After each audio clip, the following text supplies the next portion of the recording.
মুরব্বী,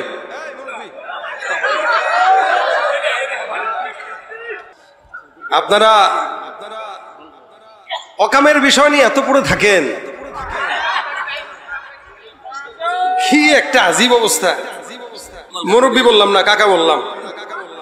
আল্লাহ কাকারে নেক হায়াত দান করুন। নবী বলেন কেউ আমার পাশে আছে, কে? রাসূল বলেন আমার পাশে যেই ঘরটা, ওই ঘরে সে থাকবে। আউলান নাসি বি ইয়াউমাল কিয়ামা আকসারুহুম আলাইয়া সালাত। যে দুনিয়াতে বেশি পরিমাণে আমার উপর দুরূদ পড়বে, আমার পাশের ঘরে জান্নাতে সে থাকবে। তাই গর্বটা কি কম না বেশি? একদম মিলাদুন নবী করতে করতে জান ফানা ফানা করে ফেলায়। দুরূদ শরীফ জিজ্ঞাসা করেন, একটা দুরূদ পড়তে পারে না। দুরূদ ইব্রাহিম পড়তে পারে না। রাসূল সাল্লাল্লাহু আলাইহি ওয়াসাল্লাম অসংখ্য দুরূদের ছোট্ট একটা দুরূদ পড়তে পারে না। পারে কি? ইয়া নবী সাল্লাল্লাহু আলাইকা। সুন্দর, এটা পড়তে আমাদেরও ভালো লাগে। রাসূলের উপরে সালাম পৌঁছান, ঠিক আছে, কিন্তু আকীদাটা কি নিচ্ছে? এজন্য ইবাদত কে মহব্বতের ক্ষেত্রে মহব্বতের মাপকাঠি জানা উচিত। আমি ওদিকে যাচ্ছি না, যেহেতু আপনারা সব কথা বলে গেছেন। ইবাদতের মাপকাঠি জানা, মহব্বতের মাপকাঠি জানা উচিত, কতটুকু করলে মহব্বতের লেভেল পজিশনে থাকে। রাসূল সাল্লাল্লাহু আলাইহি ওয়াসাল্লামকে মহব্বত করতে যায় মানুষের কাতার থেকে ফেরেশতা বানায় দেয়, নূর বানায় দেয়। অথচ আল্লাহ পাক রব্বুল আলামিন ফেরেশতাদেরকে নূরের বানাইছেন, জিন্নাতদেরকে আগুনের বানাইছেন। কি দিয়া? আগুন।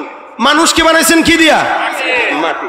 তাহলে আগুন, নূর আর মাটি। তাহলে আল্লাহ পাক রব্বুল আলামিনের হাবিবের উপর আল্লাহ বলেন লাকাদ জাআকুম রাসূলুম মিন আনফুসিকুম। তোমাদের মধ্য থেকেই তোমাদের নিকট একজন রাসূল এসেছেন, তোমাদের মধ্য থেকে, তোমাদের মতোই। তার মানে আমাদের মধ্য থেকে আমাদের মতো রক্তে মাংসে গড়া মানুষ ঠিকই, কিন্তু পার্থক্য আছে না নাই? আছে না নাই? বর্তমানের উপদেষ্টা মণ্ডলী যারা আছেন এরাও মানুষ, আমরাও মানুষ, পার্থক্য। সমন্বয়ক যারা তারাও মানুষ, আমরাও মানুষ, পার্থক্য। কিন্তু এই সমন্বয়কদেরকে 1 বছর আগে কেউ পাত্তা দিছে? কত মানুষ তাদেরকে দেখছে, দামি নাই, কে এটা, এই সেই। কিন্তু এখন ছবি তোলার জন্য পাগল। কেন? তার কর্মের কারণে। আল্লাহ পাক রাসূল করিম সাল্লাল্লাহু আলাইহি ওয়াসাল্লামকে একটা আখলাক দিয়েছেন, আখলাকের কারণে রাসূলকে দামি বানিয়ে দিয়েছেন। এই কারণে সারা বিশ্বের ভিতরে সবচেয়ে দামি রাসূল, সব নবীদের চেয়ে দামি রাসূল। নবী বলেন তখন থেকে আমি নবী যখন আদম নবী হয় নাই। সুবহানাল্লাহ। আল্লাহ পাক রব্বুল আলামিন রাসূলকে এত সম্মানিত করেছেন। আমাদের মতোই মানুষ, কিন্তু পার্থক্য আছে।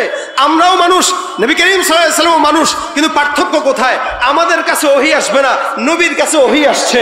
আল্লাহ পাক রব্বুল আলামিনের হাবিব রাসূল আল্লাহ পাক থেকে মনোনীত।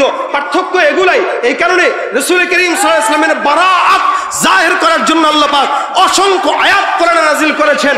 কারো ব্যাপারে এত শক্ত আয়াত আল্লাহ পাক নাযিল করেন নাই। আল্লাহ পাক বলেন ইন্নাকা লাআলা খুলুকিন আযীম। সারা দুনিয়ার ভিতরে আপনাকে আমি উত্তম আখলাকওয়ালা নবী বানায় দিলাম। সুবহানাল্লাহ। এনেই নবীর আখলাক। কেউ যদি মঞ্চে মানে সে দামি, কেউ ঘরে মানবে সে দামি, কেউ সংসদে মানবে সে দামি। যেখানেই মানুক না কেন প্রত্যেকটা মানুষ দামি হবে শুধুমাত্র রাসূলের আখলাক মানার কারণে। আল্লাহ পাক সম্মান দিতে যায় নবী করিম সাল্লাল্লাহু আলাইহি ওয়াসাল্লামকে এত মর্যাদা দিয়েছেন, এত মর্যাদা দিয়েছেন যে আল্লাহ পাক রব্বুল আলামিন জান্নাত, জান্নাত সহ আসমান, জমিন, গ্রহ নক্ষত্র যা আছে, এমনকি আল্লাহ পাকের আরশ, আল্লাহ পাকের সব জায়গায় আল্লাহ পাক একজনের নাম লিখে রেখেছেন, তার নাম মুহাম্মদুর রাসূলুল্লাহ। জান্নাতের অলি গলিতে, জান্নাতের গেটে গেটে, দরজায় দরজায়, আল্লাহ পাকের আরশে, সব জায়গায় নাম একটাই, মুহাম্মদুর রাসূল। পার্থক্য তো এই জায়গায়। এজন্য ভাইরা আমার, রাসূলকে সম্মান, মুজিজা, সম্মান আল্লাহ পাক এত দিয়েছেন যে আপনাকে আমাকে, এই যে আমাদের নায়েবে আমিনুল মুজাহিদিন আসবেন, আপনারা কি মহব্বত করেন কিনা? আচ্ছা, কতটুকু করেন বলেন? হ্যাঁ, জীবনের চেয়েও বেশি। একজন মানুষ, সে মানুষ, সাধারণ মানুষ, আমাদের মতোই। নায়েবে আমিনুল মুজাহিদিন আমাদের মতোই, একজন আলেমে দ্বীন। আপনি তাকে রাহবার মানার মতো করে, রাহবার মানেন বিদায়, এরকম একজন বুজুর্গানে দ্বীন, শুধু একজন বুজুর্গের জন্য যদি আপনি আপনার জিন্দেগি দিতে পারেন, জীবন বিলাইতে পারেন, রাসূলের জন্য সাহাবা একরাম কি করতেন? আচ্ছা বলেন, এই জামানায় যদি রাসূল পাইতো তাহলে আমরা কি করতাম? রাসূলকে পাই নাই, কিন্তু নায়েবে আমিরকে পেয়েছি। রাসূলকে পাই নাই, আল্লামা মামুনুল হককে পেয়েছি। রাসূলকে পাই নাই, অসংখ্য উলামায়ে কেরামদেরকে পেয়েছি। আমরা জীবন দিতে জানি, আমরা জীবন দিতে সাহাবা একরাম কি করতো দেখেন। হযরত তালহা রাদিয়াল্লাহু তাআলা আনহু, নবী করিম সাল্লাল্লাহু আলাইহি সাল্লাম তালহা রাদিয়াল্লাহু রাসূলের যখন এই লোহার পেরেক মাথার ভিতরে ঢুকেন, রাসূল পেরেকটা বের করা হয়েছে তো রক্ত পড়তেছে, হযরত তালহা রাদিয়াল্লাহু তাআলা আনহু সাথে সাথে মুখ লাগায় ওই জায়গায় আল্লাহর নবীর মাথার থেকে রক্ত চুষে খাওয়া শুরু করে। নবী করিম বলেন কি করতেছো? কা হুজুর আমি আপনার রক্ত মাটিতে পড়তে দেব, এটা তালহা বেঁচে থাকতে হতে পারে। নবী করিম সাল্লাল্লাহু আলাইহি সাল্লাম বলেন যার রক্ত, যার পেটে নবী করিম সাল্লাল্লাহু আলাইহি সাল্লামের রক্ত ঢুকে ওই পেট জান্নাতি, ওই শরীর জান্নাতি। সাহাবা একরাম দেখে নাও জান্নাতি মানুষ। রাসূলের ব্যাপারে এরকম মহব্বত যদি থাকে, আরে আমি তো এটা বলি একজন আলেমে দ্বীন, একজন বুজুর্গানে দ্বীন, নাবে আমিরুল মুজাহিদিনের ব্যাপারে যদি আপনার মনের বাসনা এটা থাকে, ডাক দিলে এখন আমরা তার জন্য মৃত্যুবরণ করতে রাজি। সেই ক্ষেত্রে রাসূলের জন্য তো একবার নয় 1 কোটি বার যদি মৃত্যুবরণ করতে হয় রাজি আছি কারা কারা?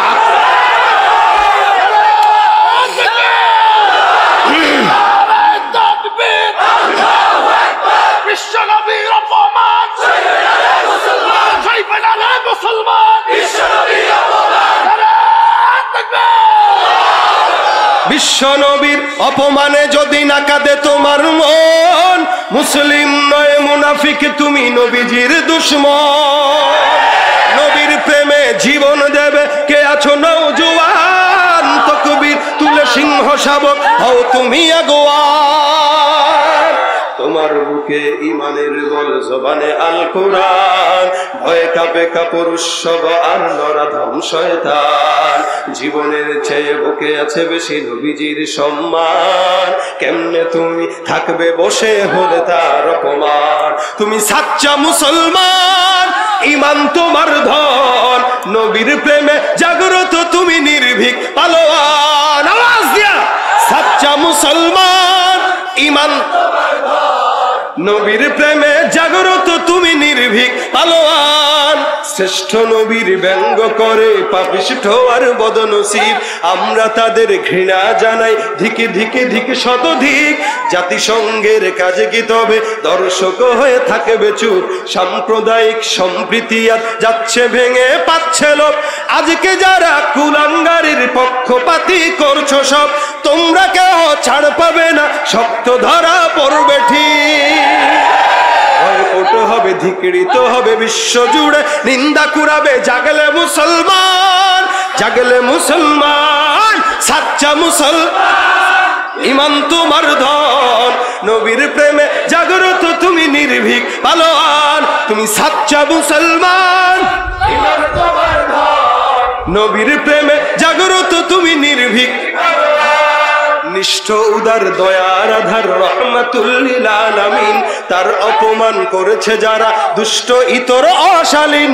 তার পরশের ছোঁয়া পেল ইউরোপ থেকে সুদূর চীন, তার শানে কেউ বললে কথা মানবে না তা এই জমিন। কেউ কখনো কোথাও যদি সাহস দেখায় ফের এমন, মুসলিম জাতি সংঘ গড়ে জবাব দিবে বীর মুমিন। এরাও করো ওদের গদি, ভুলের ক্ষমা না চায় যদি, জোরে হাকো আজান, জোরে হাকো আজান। সাচ্চা মুসলমান, নবীর প্রেমে নির্ভীক পালোয়ান। তুমি সাচ্চা মুসলমান, ইমান তোমার ধন, নবীর প্রেমে জাগ্রত তুমি নির্ভীক পালোয়ান। ঠিক কিনা? রাসূলের জন্য জীবন দিতে তৈয়ার ইনশাআল্লাহ। শুধুমাত্র মুখে মুখে আমাদের মহব্বত না, মুখে মুখে মহব্বত কোত্থেকে? এজন্য রাসূল করিম সাল্লাল্লাহু আলাইহি ওয়াসাল্লাম বলেন লা ইউমিনু আহাদুকুম হাত্তা ইয়াকুনা হাওয়াহু তাবাআন লিমা জিতু বি। যেই সমস্ত আমি নিয়ে এসেছি যেগুলা, যতক্ষণ এগুলা না মানবা ততক্ষণ মুমিন বলা যাবে না। দাড়ি রাখলাম, স্বার্থ আসলো দাড়ি কেটে দিলাম, ধরা খেয়ে গেলাম, দাড়ি সেচে গেলাম, এতদিন ছিলাম দরবেশ। এটা মহব্বত না ভণ্ডামি?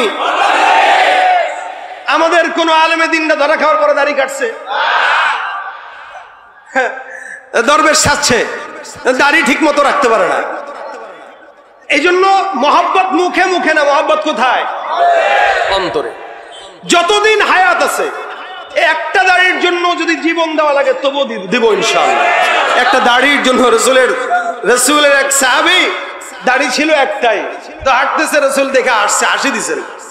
সাহাবী মনে মনে কষ্ট, হ্যাঁ রে আমার এই ছাগলের একটা মাত্র দাড়ির মতো, মানে এই দাড়ি দেখে মনে হয় নবী করিম একটু হাসছে।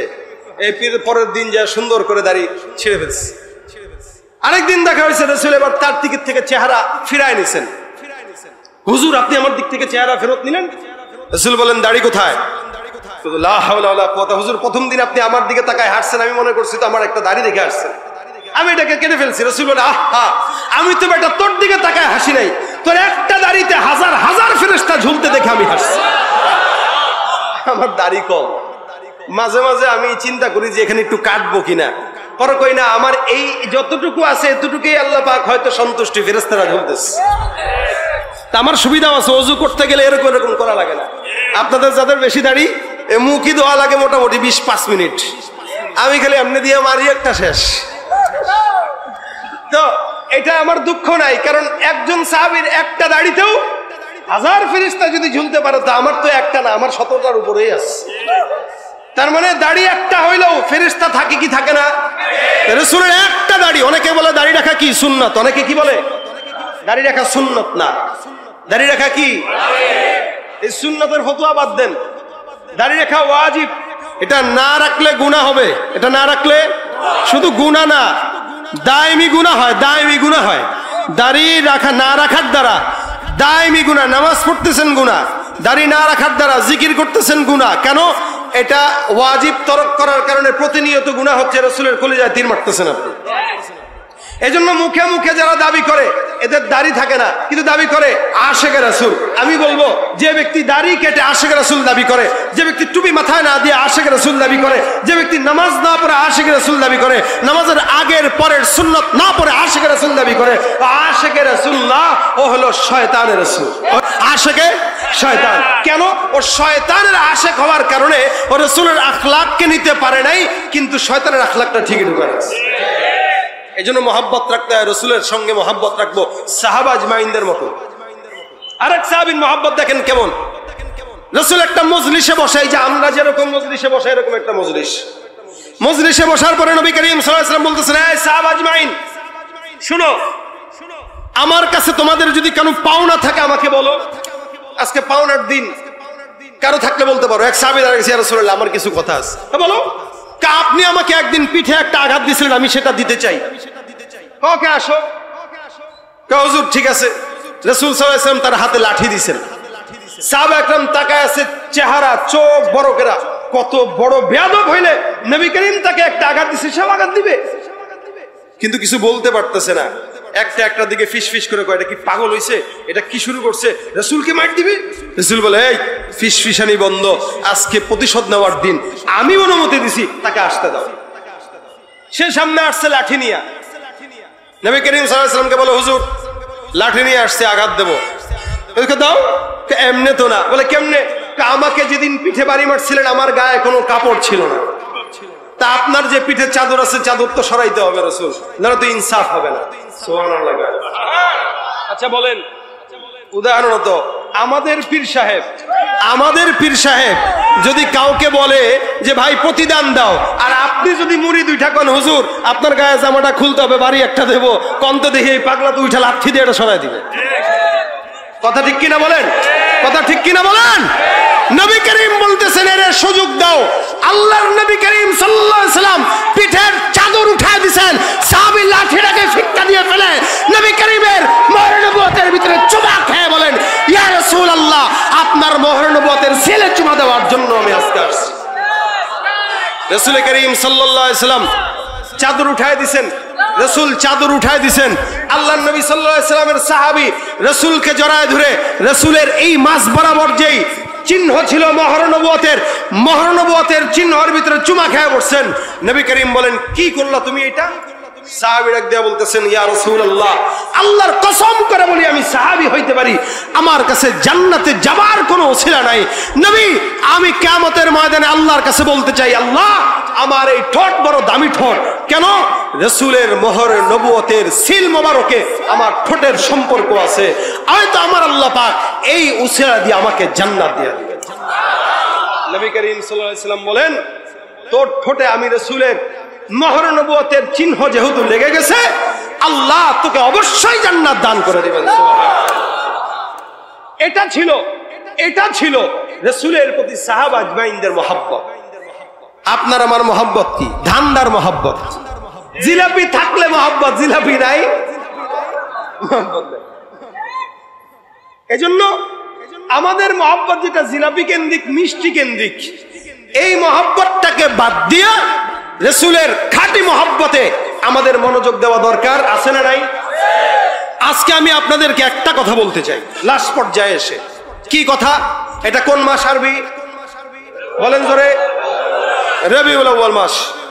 বারে রবিউল আউয়াল আসলে আপনারা ঈদে মিলাদুন নবীর জন্য পাগল হয়ে যাবেন, দরকার নাই।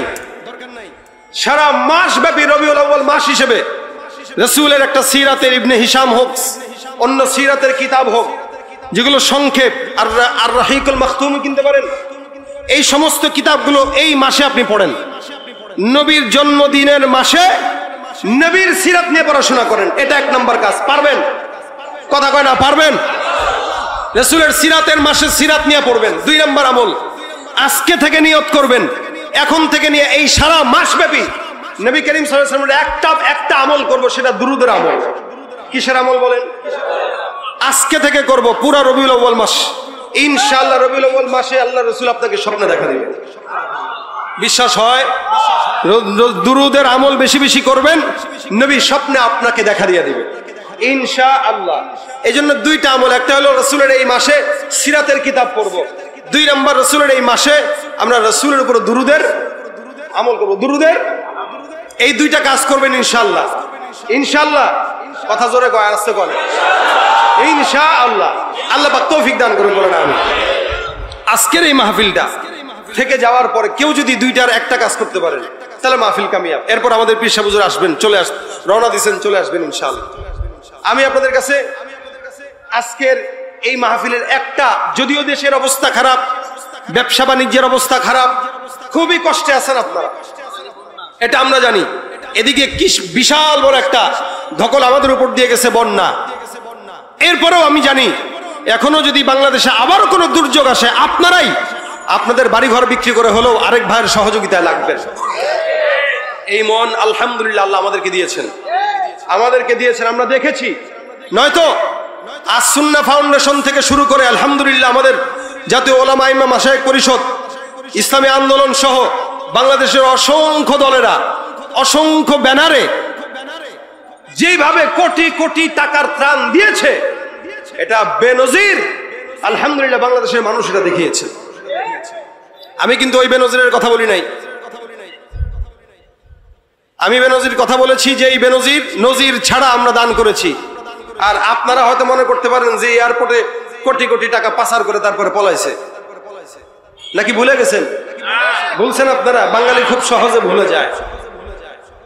এই জন্য আপনাদের কাছে বলতে চাই, দেশের এই স্বাধীনতাকে ফিরিয়ে আনতে যারা শাহাদাত বরণ করেছে, এদের পরিবারের খবর কেউ আর রাখছে না। এরা আমাদেরকে দেশ উপহার দিয়েছে, কিন্তু আমরা ভুলে যাচ্ছি। আমরা এখন জবরদখলে ব্যস্ত। মনে রাখবেন, একটা কথা আছে, আসলেই ক্ষমতায় একদল যখন থাকে তখন তাদেরকে চোর বলতে পারি, কিন্তু নিজে যখন ক্ষমতায় আসে তখন নিজে আরো বড় চোর হই। কথা কয় না? এই জন্য যারা জবরদখল করতেছে, আমরা তো মনে করি এরা ক্ষমতায় আসলে আরো বড় চোর হবে। ক্ষমতা না পেয়ে যদি চুরি করে, জবরদখল করে, তাহলে ক্ষমতা পাইলে কি করবে? কি বলেন, ঠিক কিনা? যে যায় লঙ্কায় সেই হয় হনুমান, কার কি যে বলি ভাই সকলে সমান। পাটা পুতা ঘষা ঘষি দফা সারা মরিচের, নেতাদের গুতাগুতি কাম সারা আমাদের। পাটা পুতা ঘষা ঘষি দফা সারা মরিচের, নেতাদের গুতগুতি কাম সারায় আমাদের, রাজনীতি খেলা খেলে মাছ ভাজে কার তেলে, রাজনীতি খেলা খেলে মাছ ভাজে কার তেলে, জল আসে জল যায় বাড়ে শুধু গুলশান, যে যায় লঙ্কায় সেই হয় হনুমান, কারে কি যে বলি ভাই সকলে সমান। সকলে আমরা সমান হইতে চাই না, আমরা চাই যারা ক্ষমতায় আসবে তারা ভালো হোক, এবং যাদের উপরে ভিত্তি করে এই স্বাধীনতা এসেছে তাদের পরিবারের খোঁজখবর রাখার দায়িত্ব আমাদের আছে কিনা। এই জন্য আহত এবং নিহত পরিবার, আলহামদুলিল্লাহ আমাদের অলরেডি কার্যক্রম শুরু হয়েছে। অলরেডি আমরা সামনে ইনশাল্লাহ এক শহীদের বিবিকে বিয়ের ব্যবস্থা করতেছি, আলহামদুলিল্লাহ। এই জন্য আপনাদেরকেও বলতেছি, আপনাদের সহযোগিতা করা দরকার। আপনারা যারা আছেন আজকে 500 হোক 1000 হোক, আহত পরিবারদেরকে এবং নিহত পরিবারদেরকে 1000 করে 500 করে যতটুকু সম্ভব নগদ দিবেন। এই পরিবারদেরকে সহযোগিতার এই টাকা আমরা ইসলামী আন্দোলন বাংলাদেশের তরফ থেকে আমানত বিশ্বস্ততার সাথে তাদের ঘরে ঘরে পৌঁছে দেব ইনশাআল্লাহ। আপনাদের কি কোনো এই ব্যাপারে সন্দেহ আছে? আচ্ছা বলেন তো, বাংলাদেশে যত জায়গায় চেয়ারম্যান ছিল, আলহামদুলিল্লাহ ইসলামী আন্দোলনের যত টুপিওয়ালা চেয়ারম্যান আছে এরা আছে কিনা? বরিশালের জাগুয়ার চেয়ারম্যান মাগরিবের নামাজের পরে ফোন দিয়া হুট করে দেখি আমার বাসায়, আমি তার বাসায় রেখে আসছি, আমি বলছি ভাই আপনি বসেন আমি আসতেছি। কে? আমি বসায় রেখে আমি আসছি, আমি কিছু একটু চিল্লায় আসি, আপনি থাকেন। তাহলে আমি কয়দিন আগেও তারা বলতেছি কি চেয়ারম্যানে থাকবো না যাইবো, আমি কি চোর বেটা? চোর হইলে না থাকতে পারতাম না, বরং যাওয়ার পরে আরো দায়িত্ব বাড়ছে। দায়িত্ব আমার মাগুরার চেয়ারম্যানকে আমি ফোন দিয়ে বলছি কি খবর, চেয়ারম্যানে আছে না গেছে? ভাই চেয়ারম্যানে আরো বাড়ছে। আলহামদুলিল্লাহ চোররা বিদায় হয়, আমানতদারীরা থেকে যায়। এজন্য আপনাদের আমানতের বিশ্বস্ততা আমাদের উপরে রাখতে পারেন ইনশাআল্লাহ। টুপিওয়ালাদের কাছে যদি দায়িত্ব দেন ইনশাআল্লাহ আমানতের খেয়ানত হবে না। হ্যাঁ, 2-1টা যদি হয় সেটা ভিন্ন, এটা সব জায়গায় হইতে পারে, কিন্তু ইনশাআল্লাহ এ পর্যন্ত যারাই আছে কারো ব্যাপারে কোনো বিচার নাই। আমাদের কিন্তু একটা বিচারের জায়গা আছে, আমাদের বিচারের জায়গা আছে। বরিশালে হেদায়েতুল্লাহ আজাদী সাহেবকে কাছে রেখে নায়েবে আমিনুল মুজাহিদিন বলেছিলেন এই যে আজাদি যদি 2 নম্বরই করে বিচারের জায়গা আছে। পীর সাহেব বলছিলেন কিনা? তাহলে এই বিচারের জায়গা আছে। সুতরাং যদি কেউ ভুল করে সোজা বলবেন যে হুজুর আপনার চেয়ারম্যান এগুলা করতেছে, চেয়ারম্যান বলবে, পীর সাহেব বলবে ঠিক আছে চেয়ারম্যানই দরকার নেই। কি বলেন, ঠিক না? এই জন্য আমাদের উপরে বিশ্বাস রাখতে পারেন। শুধু ইসলামী আন্দোলনের কথা বলবো না, আমি তো বলতে চাই বাংলাদেশকে ইসলামী রাষ্ট্র করতে গেলে বর্তমানে ইসলামী আন্দোলন সহ যত দল আছে প্রত্যেকটা ইসলামী দলের ঐক্যজোট হওয়া দরকার। সমস্ত ইসলামী দল এককভাবে ঐক্য গঠন করে বাংলাদেশের ভাগ্যাকাশে কোরআন সুন্নাহর আলো অবশ্যই আনার জন্য এই ঐক্যজোট হওয়া দরকার, ঠিক কিনা বলেন? জামাতে ইসলামী, খেলাফত মজলিস, অন্যান্য যেই দল আছে সমস্ত ইসলামী দলগুলো একসঙ্গে হয়ে যদি কাজ করে বাংলাদেশে কোনো দুর্নীতিবাজ, চাঁদাবাজ, সন্ত্রাসী কেউ বাংলাদেশে কোনোদিন ঠাঁই পাবে ইনশাআল্লাহ। এই জন্য আপনাদের সহযোগিতা কামনা করছি আমরা। আজকের এই মজরা আমি দেখতে চাই কারা কারা আছেন 1000 করে 500 করে দিবেন শহীদ আহত পরিবারদের জন্য। একটু হাতটা উঠায় দেন আমাদের স্বেচ্ছাসেবক ভাইরা। মাশাআল্লাহ, আমার খুব কাছের বন্ধুবর শরীফ মাহমুদ সাহেব সর্বপ্রথমে 1000 টাকা দিয়ে উদ্বোধন করেছেন। আলামিন ভাই 2000 টাকা, আলহামদুলিল্লাহ। ইসলামী আন্দোলনের সভাপতি আর কে আছেন? আর কে আছেন? মাশাআল্লাহ, নারায়ে তাকবীর। আমরা জিকির করি লা ইলাহা ইল্লাল্লাহ, লা ইলাহা ইল্লাল্লাহ, লা ইলাহা ইল্লাল্লাহ, লা ইলাহা ইল্লাল্লাহ। ব্যাগ দিয়ে দেন, ব্যাগ দিয়ে দেন, এই কালেকশনে ব্যাগ দিয়ে দেন, এই ব্যাগ দেন, ব্যাগ দেন, ব্যাগ দেন। ইল্লাল্লাহ, লা ইলাহা ইল্লাল্লাহ, লা ইলাহা। মাঠে দিয়ে দিবেন, মাঠে মাঠে দিয়ে দেন, মাঠে মাঠে দিয়ে দেন।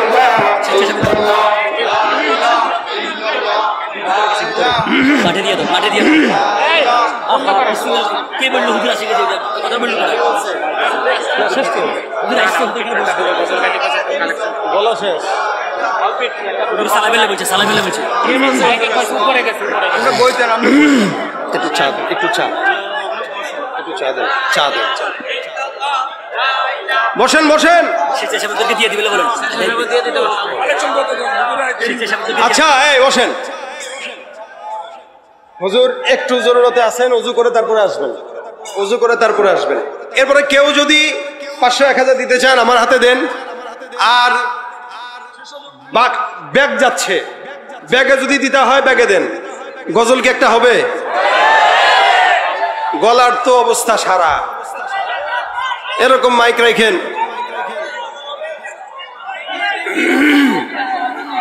দরিস হুজুর আপনি ওয়াজ করছেন?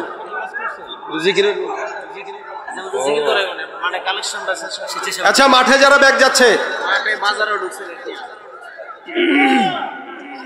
1000 কেউ থাকলে আমার হাতে দেন। ভাই আমার চা খাওয়া লাগে না, আফওয়ান আমি স্টেজে আপনাদেরকে বসায় রেখে চা খাচ্ছি, গলা একটু দুর্বল তো, একটু বানায় নাকি? সরি, খবরদার ভাই, চায়ের ভিডিও টিডিও খবরদারি করেন না। গাবো হ্যাঁ, যারা ব্যাগ যাচ্ছে ব্যাগওয়ালাদেরকে টাকা দিয়ে দেন। এ টাকা মাহফিলের জন্য না, এ টাকা কমিটির জন্যও না, এ টাকা দেশের নব্য মুক্তিযোদ্ধা যারা শহীদ তাদের জন্য, তাদের পরিবারের জন্য। এজন্য ব্যাগ যাদের কাছে যাচ্ছে ব্যাগের ভিতরে দিয়ে দেন।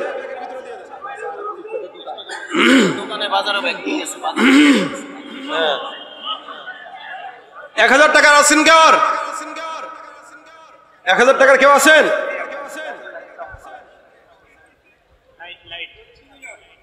এই মুরব্বী,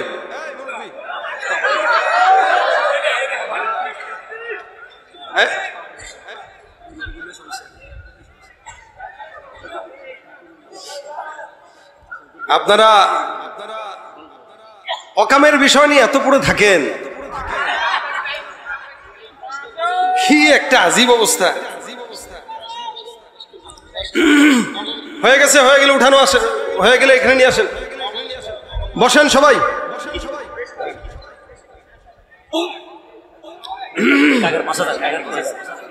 মাশাআল্লাহ, আল্লাহ পাক, মুরব্বী বললাম না, কাকা বললাম, আল্লাহ কাকারে নেক হায়াত দান করুন, রিজিকে বারাকাত দান করুন, ব্যবসায় বরকত দান করুন। শিল্প কারখানা বিষয়ক সম্পাদক, তাহলে শিল্পপতি বানায় দেখ। আর কে আছেন? আর কে আছেন? ইসমাইল ভাই 500। আচ্ছা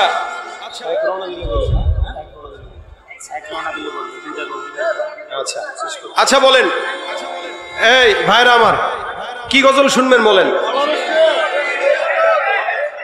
হ্যাঁ, এশকের, এই মাইকে তো এশকো বুঝি না।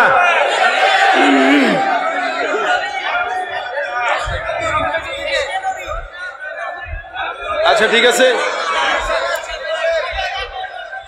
দেশটা নয়তো কারো বাপের ভিটা, করবে মন চাহিলেই যখন যেটা। দেশটা নয়তো কারো বাপের ভিটা, করবে মন চাহিলেই যখন যেটা। দেশটা নয়তো কারো স্বামীর ভিটা, করবে মন চাহিলেই। একটা বলবো কেন?